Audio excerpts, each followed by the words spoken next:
Um, okay. Ganito lang po.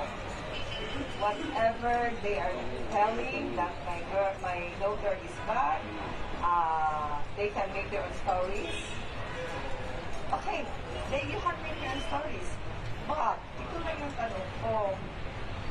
Ano bang karapatan nyo para babuyin at patayin ang walang kalaban-laban ng babae na nag-iisa? Anong karapatan nyo para... What I'm trying to say is that hindi na-justify yung nangyari kasi regardless kung ilabas mo din yung against her daughter. That's it. Okay, Mother. I understand naman na yung mga parusa dito naayon sa batas. Pero personally, kung kayo personally, ano klaseng kaparusahan yung gusto niyo para sa kanila?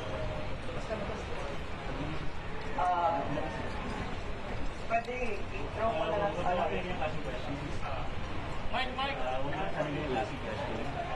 Kasi, pwede ba sabi ng ating topic, mas natin nagkakaroon sa ating kasalinig. Mike! James Mike!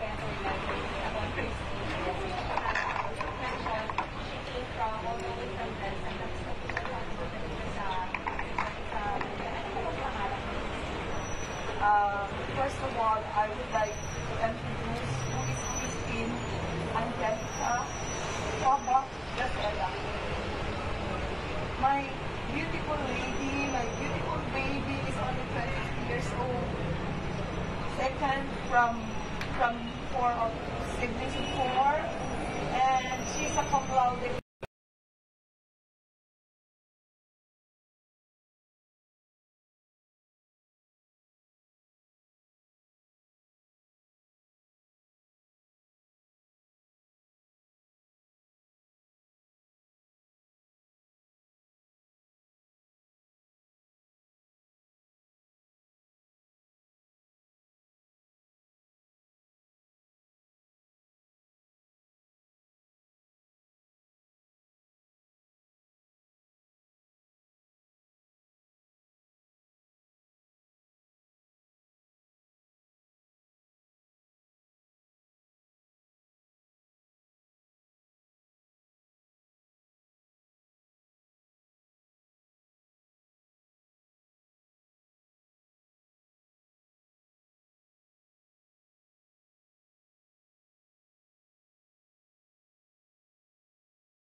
Kumbaga, meron naman nagsisend ng surrender killers, ganyan, sa inyo, or kahit sa pagkakaalam ko. We understand that one of the respondents in the person of Ray Ingles has appeared in the police station and given a statement. I need to confirm that because I have not talked to the police. Kung totoo yun nga, gumawa siya ng statement tungkol sa anong nangyari. Ray Ingles was supposed to be one of those na from initially pumasok sa 2209 together with Christine. Ito yung akala ni Christine siguro, tatlo lang itong bisita niya saka siya. Hindi niya akalain niya darating yung 9 others or 6 others plus the other 7 in the other room. So it became already a very big celebration, in fact against the rules and regulations of the IATF. So bukod sa kanya, may mga nagpaparamdam ba na they want to surface? I believe that if they know what is good for them, so that no harm will come to them, because I think there are some people who are angered by what they did, they should surrender and explain their side. We just want to find out the truth. Sino ba talaga ang nag-sexually assault sa kay Christine? Sino ba talaga ang nag-spike ng drink siya with drugs? At sino ba talaga ang immediate cause ng pagkamatayan niya? Kasi yung sinasabing ruptured aortic aneurysm should be only a result of the assault. Yun ang ating position. Siguro kay Mrs. Gatera, ano yung mensahe niyo para doon sa mga hindi paniwalang tayo?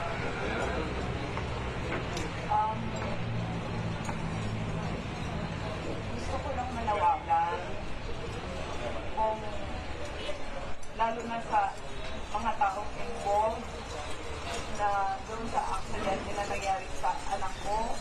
Kung innocent po kayo, lumabas kayo. Kung gusto niyo patunayan na wala kayong kasalanan, lumabas kayo.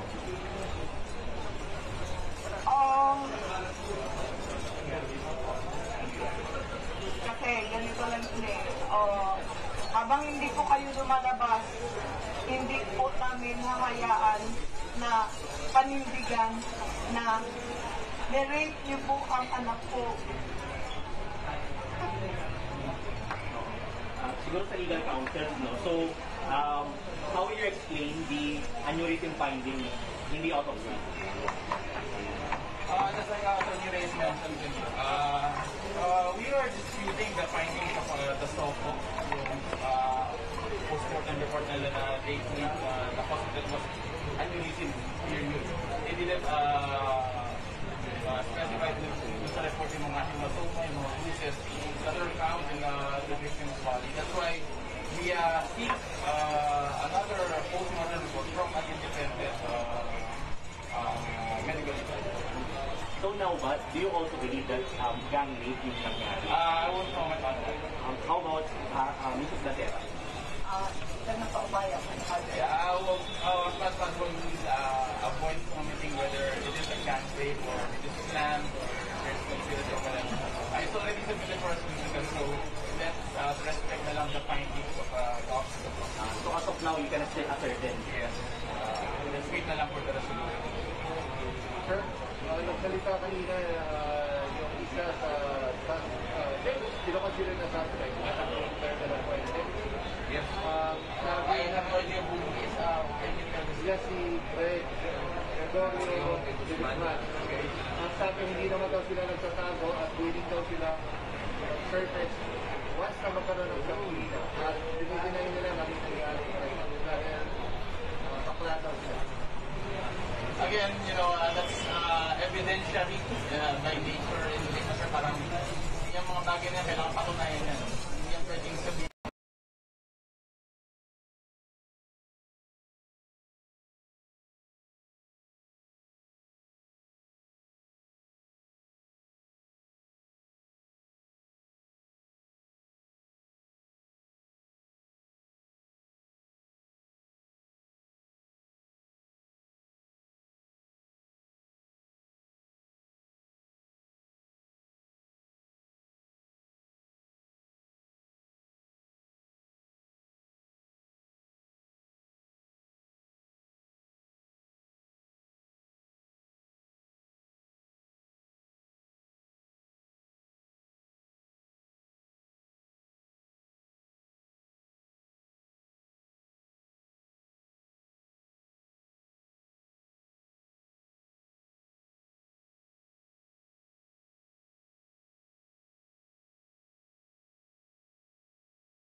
inquest will file